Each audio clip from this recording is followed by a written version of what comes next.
E eu queria lançar para você um propósito, lançar para você um desafio, o desafio de oração por amigos e familiares que ainda não conhecem a Jesus.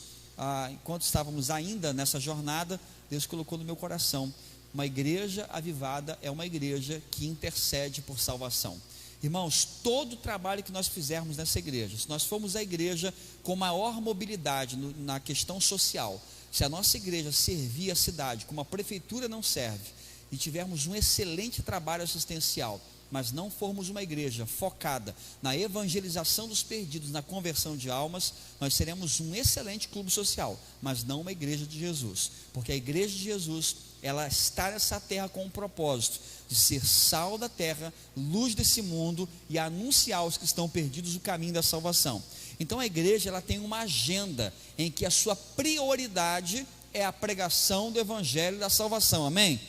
É claro que nesta trajetória ela vai se ocupar também de abençoar vidas, de cuidar. Jesus não somente pregou salvação, ele multiplicou o pão, ele curou o enfermo, e assim também a igreja deve caminhar. E hoje eu queria lançar o desafio para você: ore por seus amigos, ore por seus amigos.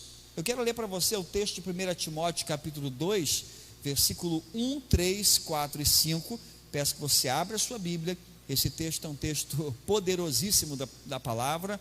Acredito que durante muito tempo, muitos de nós, quem sabe nessa noite os seus olhos vão se abrir, porque durante muito tempo eu mesmo li esse texto e não percebia a profundidade que esse texto tem para a nossa vida. 1 Timóteo capítulo 2, versículo 1, 3, 4 e 5, diz assim: antes de tudo, recomendo que se façam súplicas, orações, intercessões e ação de graças por todos os homens. Versículo 3: isso é bom e aceitável e agradável perante Deus nosso Salvador, que deseja que todos os homens sejam salvos e cheguem ao conhecimento da verdade, pois há um só Deus e um só mediador entre Deus e os homens, o homem Cristo Jesus. Amém? Na teologia, gente, existem duas correntes de pensamento acerca da doutrina da soteriologia, da doutrina da salvação. Pelo menos duas correntes mais importantes, elas dividem o mundo evangélico em todo canto. Alguns são adeptos do pensamento que foi difundido pelo homem chamado John Calvin, ou João Calvino, que dá origem à linha calvinista. E outros seguem o pensamento de um outro teólogo chamado Jacob Arminius, o Jacó Armínio, e dá a teologia do arminianismo. O que esses dois homens pensam? E você vai entender onde eu quero chegar. O calvinismo ensina que Deus, ele estabeleceu, ou ele elegeu, ou ele escolheu pessoas para a salvação. Em sua onisciência, em sua sabedoria infinita, Deus escolheu algumas pessoas para a salvação, e outros não. Então Deus sabe quem vai se perder e quem vai para o céu, e aqueles que vão para o céu não têm chance de perder a salvação, e aqueles que vão para o inferno não podem mudar o seu destino eterno. Algumas igrejas evangélicas no nosso país seguem inclusive essa corrente doutrinária. Outros, como nós os batistas, cremos no arminianismo. Cremos que a pessoa ela decide se vai para o céu ou para o inferno. Ela decide o seu destino eterno. Foi dado ao homem o livre arbítrio, e ele, se crê em Jesus, ele vai para o céu. Se ele não crê, então ele vai para o inferno. Dois postulados que a fé protestante adota no mundo inteiro. Mas também existe um postulado que é muito forte dentro da fé reformada, que é justamente a base da reforma protestante, que toda pessoa ela tem livre exercício e interpretação da Escritura. Então, me lembro que na minha ordenação ao ministério pastoral, dentro da Igreja Batista, é praxe você passar por um concílio examinatório. E nesse concílio examinatório, eles perguntam tudo, exatamente tudo, né, pastor Dilmar? Perguntam o que der na telha. Vão perguntando coisas da Bíblia, da teologia. E me lembro como se fosse hoje, que me perguntaram no meu exame qual era a minha corrente doutrinária, porque nós batistas adotamos a doutrina arminiana. Então, você é calvinista ou você é arminiano? Eu falei, nenhum nem outro. Nenhum nem outro. Porque quem é Calvino? É um homem que leu a Bíblia e teve uma interpretação. Quem é Jacob Arminius? Foi um homem que leu a Bíblia e teve uma interpretação. Eu também sou um homem que leu a Bíblia e tem a minha interpretação. E esse texto, para mim, é o texto que endossa uma teologia que não tem nome, mas uma teologia que eu acredito de todo o meu coração. Deus elegeu todo o mundo para a salvação. Deus escolheu o mundo para a salvação. No entanto, aquele que crê em Jesus é salvo. Por que eu creio nisso? Por causa desse texto abençoado. Olha o que esse texto diz, versículo 4. Que deseja que todos os homens sejam salvos. Qual é o desejo de Deus? Qual o desejo de Deus? João 3,16 diz o quê? Porque Deus amou o mundo. Deus não amou os eleitos. Deus não amou aqueles que escolheram a Ele. Deus amou o mundo inteiro. Deus amou inclusive aqueles que se perdem. Portanto, a porta da salvação, se é que você me entende, essa alegoria, a porta da salvação, Deus abriu para todo mundo. Para o pior ser humano que você possa conceber, Deus abriu a porta da salvação para ele. Se ele crer e passar pela porta chamada Jesus, será salvo. Quem entendeu? Você está entendendo? Não depende do homem, depende de Deus, porque se Deus não tivesse aberto a porta, nem eu nem você passaríamos por ela. Nós só passamos pela porta porque Deus falou, eu abro essa porta para toda pessoa, qualquer pessoa que crer em Jesus, vai passar pela porta e será salvo. Entrará, sairá e encontrará pastagem. Evangelho de João, capítulo 10. Então entenda uma coisa, o desejo de Deus é que todas as pessoas sejam salvas. Deus elegeu a todas as pessoas. Agora a pessoa precisa tomar posse.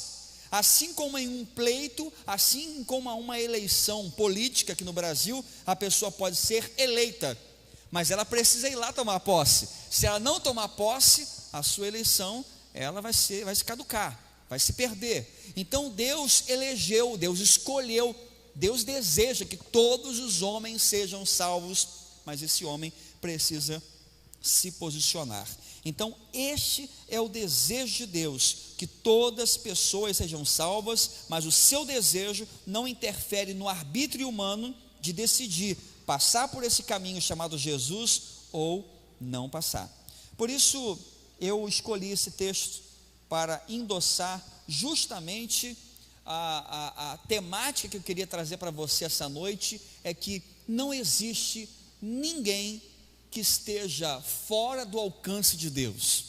Não existe ninguém que seja fora do amor de Deus. Ah, pastor, eu gostaria muito de orar por fulano, mas eu acho que fulano é um caso perdido. Você entende? Já ouviu falar isso? Eu já vi da boca de crente isso.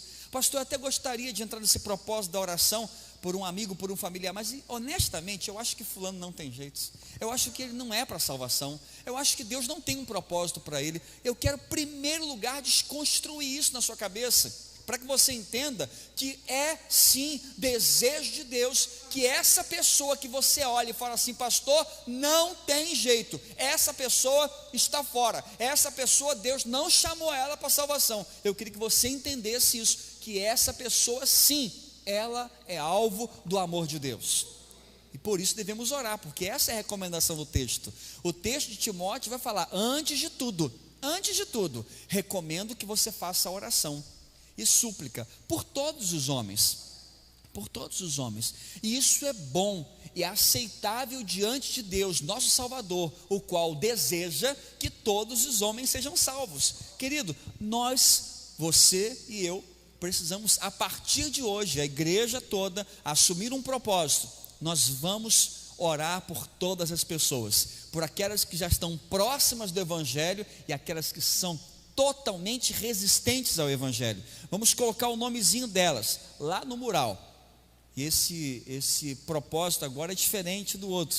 No outro nós enrolávamos o pedido, né, e colocávamos. Lá não, o pedido fica exposto, o nome fica no mural, para você lembrar, para você orar, para você passar por lá, impor as suas mãos, orar pela pessoa. Mas também fica uma dica para você, não precisa fazer hoje não. Depois que você orar aí uma semana orando por esse motivo, semana que vem você volta, vai lá no seu pedido, tira uma foto do seu pedido e manda para a pessoa. Manda para ela: estou orando por você, estou orando por você. Sabe por quê? Porque as pessoas, elas podem até não gostar que você fale, mas eu nunca vi ninguém rejeitar uma oração. Até a pessoa que não é crente, ela não rejeita a oração. Posso orar pela sua vida? Lembra nossos cartazes no carnaval? Posso orar por você? A pessoa, mas ela aceita. Ela não é crente, ela tem outra fé, mas aceita uma oração. Então faça isso. Depois você tira uma foto, manda para a pessoa e diz assim: estou orando por você. Assumir um compromisso de orar pela sua vida. Então nós devemos sim orar por nossos familiares e orar por nossos amigos. Mas eu queria perguntar antes, porque talvez você esteja pregando fora de propósito. Você tem alguém que você gostaria muito, alguém que seria seu sonho de estar sentado ao seu lado hoje aqui na igreja, louvando e bendizendo o nome do Senhor? Tem alguém na sua vida assim, que você gostaria? Então essa palavra é para você mesmo. Vamos lá então. Então nós devemos orar por nossos familiares e amigos, porque a salvação, irmãos, é a questão mais importante. É a questão mais importante. Estamos em dívida com a nossa família e amigos. Se porventura nós já oramos por cura, se você já entrou em um propósito de oração por cura para um familiar seu, para um amigo seu, se você já orou pela resolução de um problema, por uma questão de casamento, uma questão financeira, e ainda não orou pela salvação dessa pessoa, você está em dívida com essa pessoa. Porque a salvação, irmãos, é a questão mais importante da nossa vida.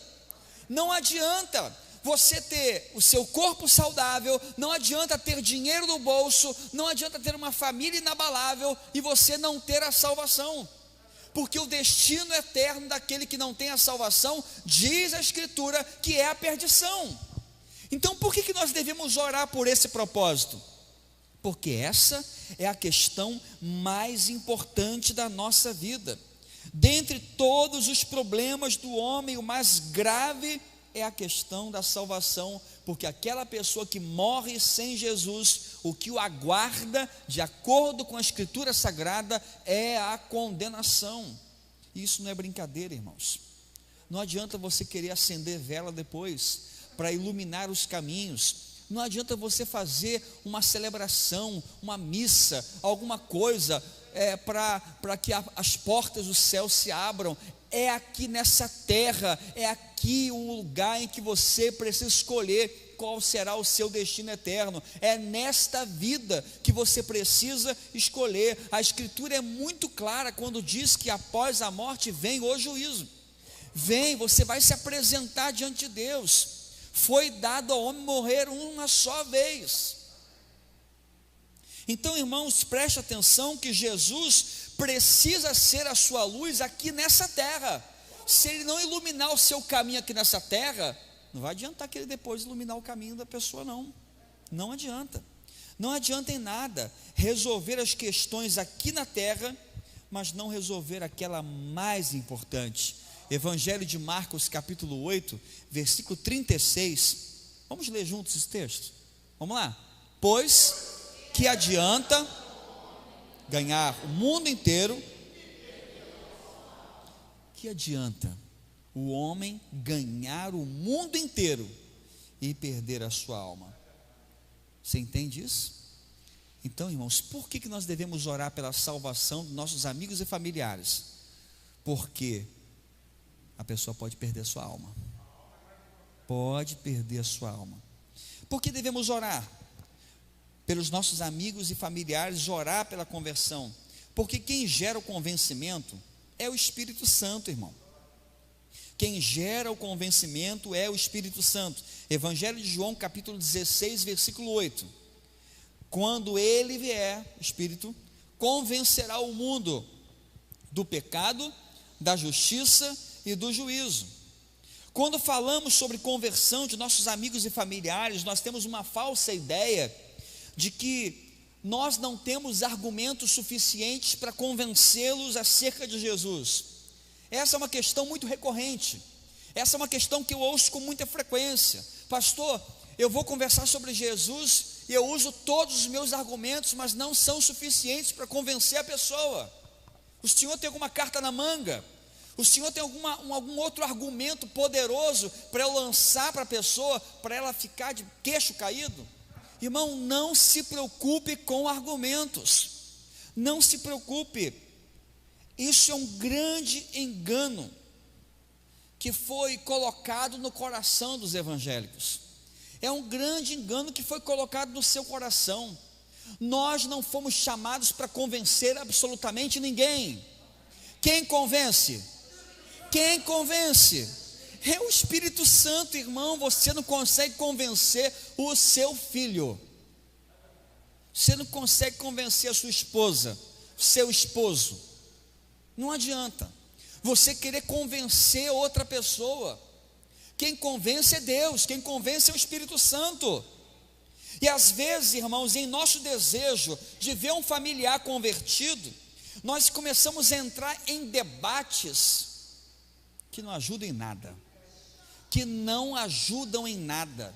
Eu já vi pessoas perderem as estribeiras em debates, o qual tinha um bom início, o argumento era bom, mas a pessoa perde a paciência, perde no argumento e perde a pessoa. A pessoa começa a ofender o outro.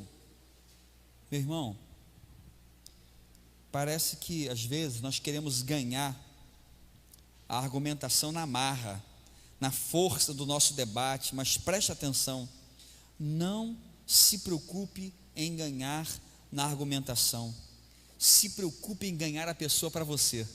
Preste atenção numa coisa muito importante. Talvez você não entenda agora, mas talvez no futuro você entenda. Antes de ganhar a pessoa para Jesus, ganhe a pessoa para você.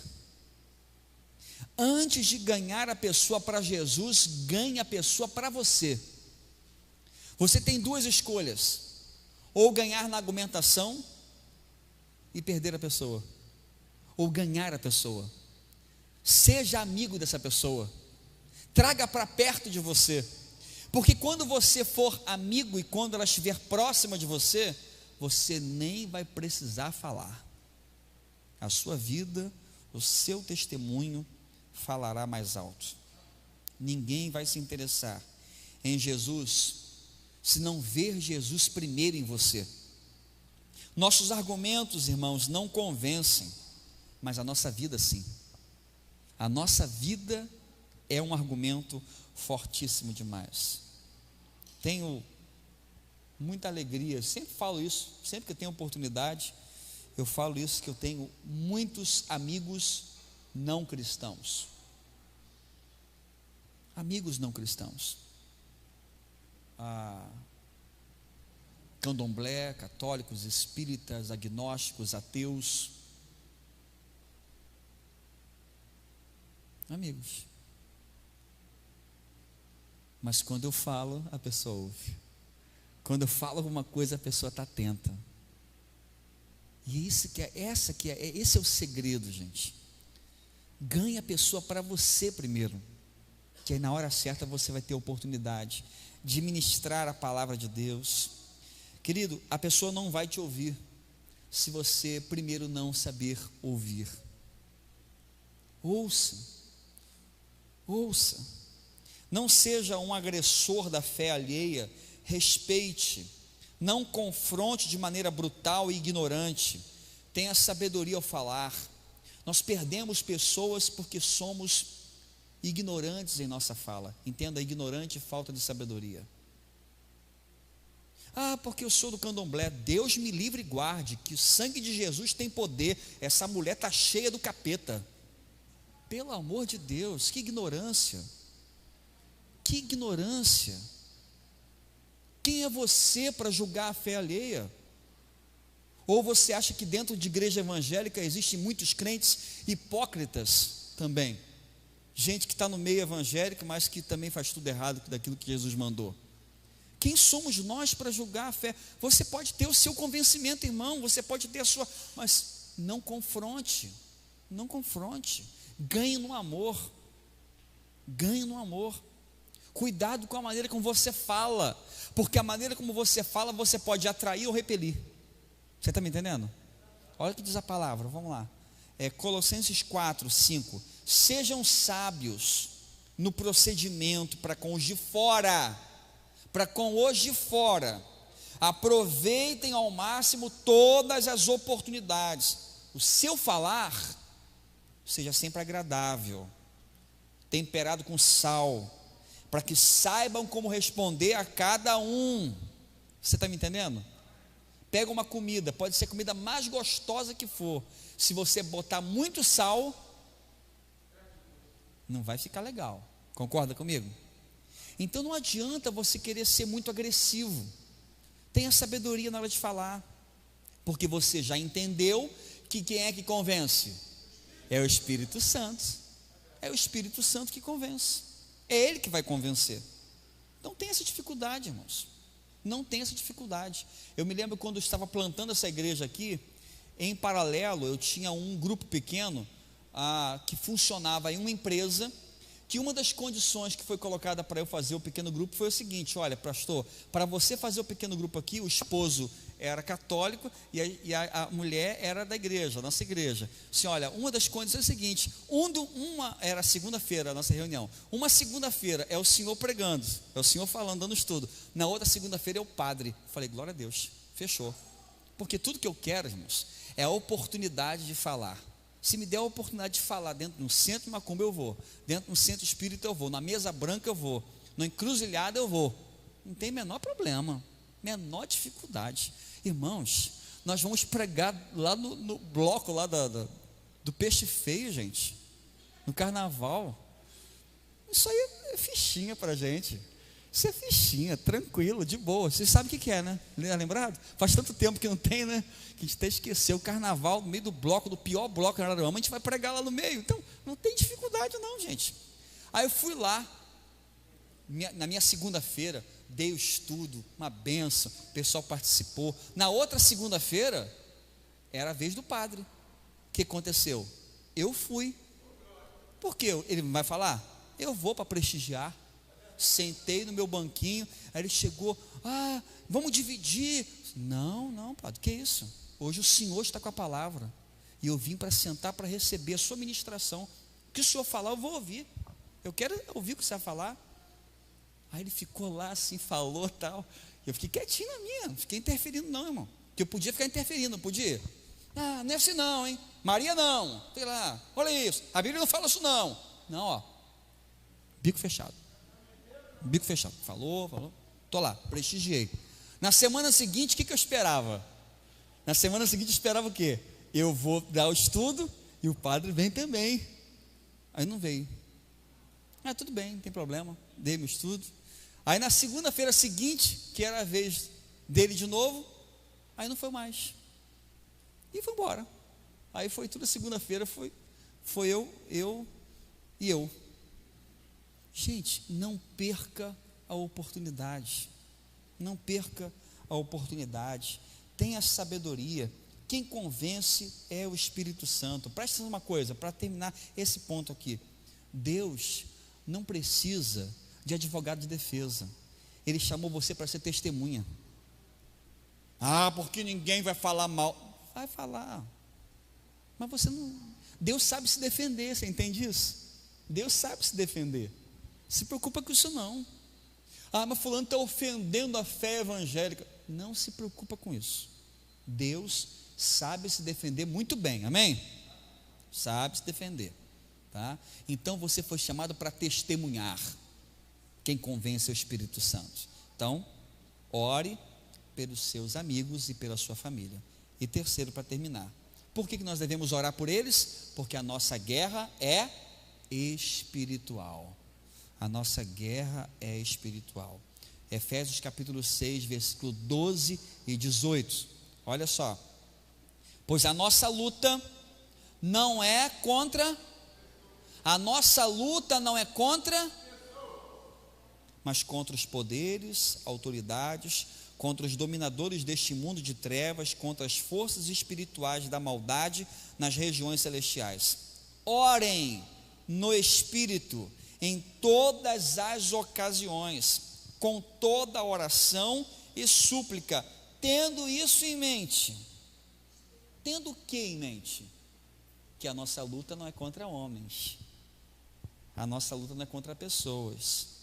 Estejam atentos e perseverem na oração por todos os santos.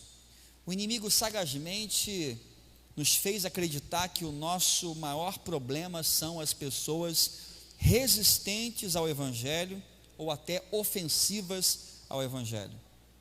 Mas isso não é verdade, gente. O nosso problema não são as pessoas. A sua luta não é contra pessoas. Por isso que a gente precisa ter um pouco de sabedoria, irmãos, porque eu estou sentindo que nessa polarização política que acontece no Brasil, nós estamos descentralizando a nossa visão do real problema. O nosso problema não é quem é da esquerda. O nosso problema não é quem é ofensivo ou agressivo à fé cristã. Nosso problema, nossa luta não é contra as pessoas. Diz a palavra de Deus. A nossa luta é contra os principados e potestades, contra os poderes das trevas. A nossa luta, irmãos, é contra Satanás. A nossa luta não é contra as pessoas. Nós não temos inimigos, irmãos. Nós não temos inimigos. Por isso que o apóstolo Paulo, ele declara que a nossa luta é contra pessoas, não é contra pessoas. E o versículo 18 declara: tenha isso em mente, saiba a natureza da nossa batalha. Irmãos, esse texto está nos ensinando uma lição preciosa. A luta é espiritual. A luta, a batalha é espiritual, porque o inimigo só atua onde Deus tem propósito. Esse texto ele é muito precioso, porque ele diz o seguinte: olha, a nossa luta não é contra as pessoas, mas contra os principados e potestades, contra os poderes espirituais da maldade que atuam nas regiões celestiais de Deus em Cristo Jesus. Onde que o inimigo quer trabalhar? Nas regiões celestiais. Aí eu pergunto a você: onde são as regiões celestiais? Ah, o diabo quer atacar o céu. Não é. O diabo não está preocupado com o céu, porque o céu ele não pode chegar. O diabo, ele quer atacar onde o céu tem propósito, onde Deus tem propósito. No lugar, na pessoa em que Deus tem um propósito, é ali que ele vai atuar. Para quê? Para boicotar, para atrapalhar, para frustrar o desígnio de Deus na vida daquele ser humano. Ou seja, no lugar onde Deus quer agir, na pessoa em que Deus tem um propósito, é onde você vai encontrar os maiores focos de resistência dos principados e das potestades. Por quê? Porque quanto maior o propósito que Deus tem, maior será a resistência para que essa pessoa não se converta e venha para o exército de Deus. Será que você está entendendo isso? Aí eu queria que você mudasse a sua mente. Eu queria que nessa noite você virasse uma chave na sua mente e pensasse naquela pessoa que você lá no início pensou assim: mas fulano não tem jeito. Fulano, pastor, é um zombador da fé. Fulano só agride a minha fé. Pense, quanto maior a resistência, maior o propósito. Aí você vai entender assim: ei, se fulano é tão avesso ao evangelho, a minha luta não é com ele. Ele não é o problema. O problema é a potestade, o principado que quer frustrar o propósito. E como o propósito é grande, a resistência é grande. Aí você vai mudar a sua visão sobre as pessoas. Quando você encontrar alguém bem difícil, você vai pensar assim: nossa, que propósito Deus tem na vida dessa pessoa, hein? Deus tem coisa grande para essa pessoa aí. Deus tem coisa grande para essa pessoa. Irmãos, isso aqui, esse ano eu vou fazer 20 anos de ministério pastoral. Então, eu não vi muita coisa ainda não, mas já vi bastante coisa. Não vi tanto igual meu sogro, mas já vi muita coisa. E já vi gente falar assim: pastor, fulano é muito duro, fulano é ateu, fulano é resistente, fulano zomba. Aí o fulano se converte. Irmãos, viram apaixonado pelo evangelho. Se converte, ele fica mais crente que a pessoa que orou por ele. Porque é assim, irmão. É assim. Quanto maior o propósito, maior a resistência. Então nós precisamos mudar, irmãos, o nosso discurso, que o nosso familiar é difícil demais. Precisamos mudar o nosso discurso, dizendo que aquele amigo é muito resistente ao evangelho.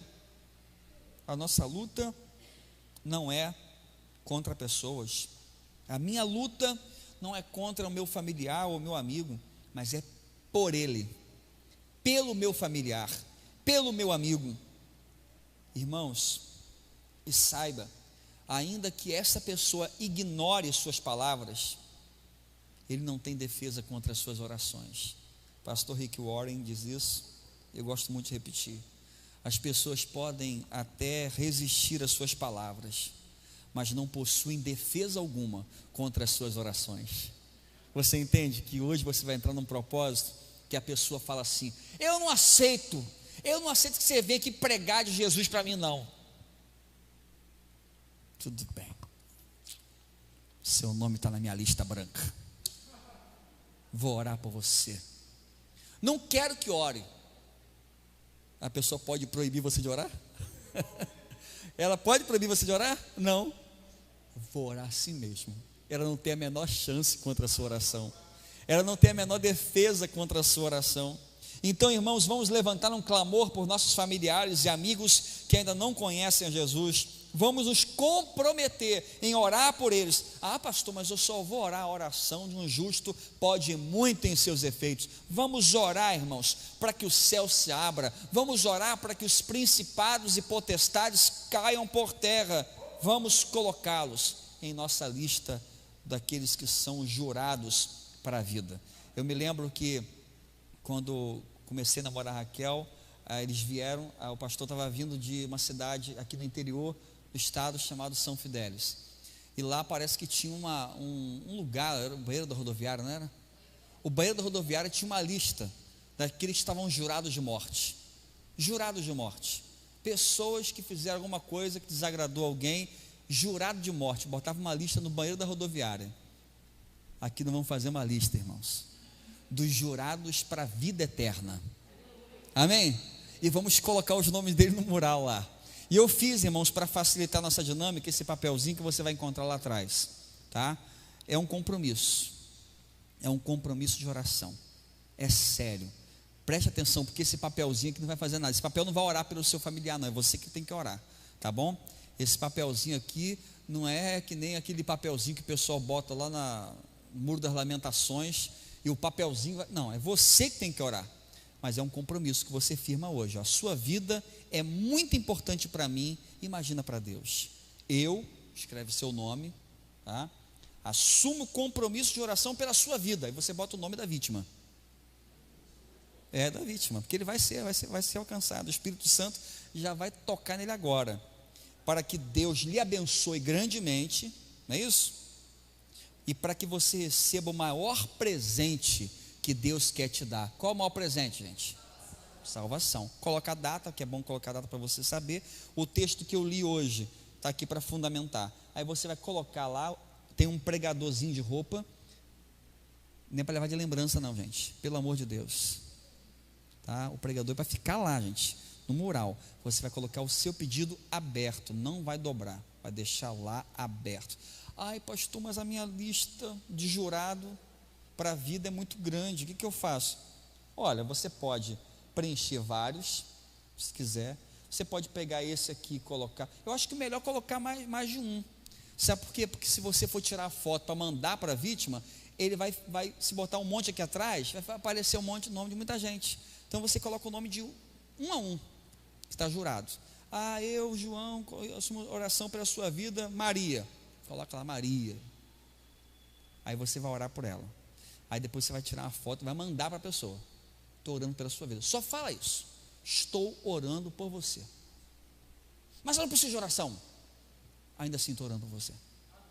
Para que Deus te abençoe grandemente.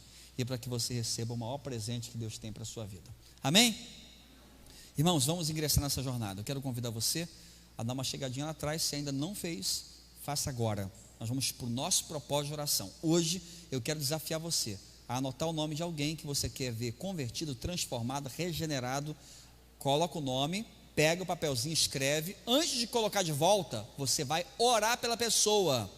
Tá bom? Não adianta só colocar o papel.